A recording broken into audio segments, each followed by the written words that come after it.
দর্শকবিন্দু, আজকে আমাদের মধ্যে এক বিশেষ কবিতার আয়োজন করা হয়েছে।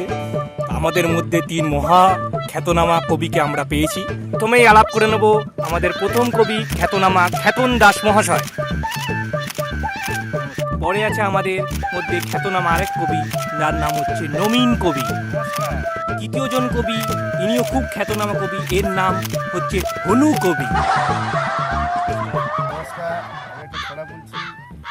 গরু উড়িতেছে, পাখি চড়িতেছে, ছাগল লড়িতেছে, পাতা লড়িতেছে, পৃথিবী ছুটছে, আমি পায়খানায় বসে বিড়ি খাচ্ছি। নমস্কার। আমি এখন একটা কবিতা বলছি, বলতে হলে আমার বলবো।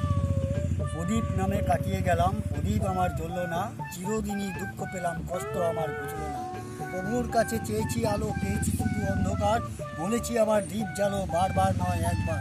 জ্বলল যখন দ্বীপ শিখা, রইল না তার পরিণাম, কষ্টই মোর বুকে আঁকা, দুঃখই মোর সৃষ্ট। নমস্কার, আমি একটা কবিতা আপনাদের সামনে বলছি। রাত 12টায় লিখল লাইট, দাদা বৌদি হচ্ছে ফাইট। বৌদি বলছে আস্তে করো, দাদা বলছে ও গুণ করো। Oh no! Díganle ayuda a la fábrica.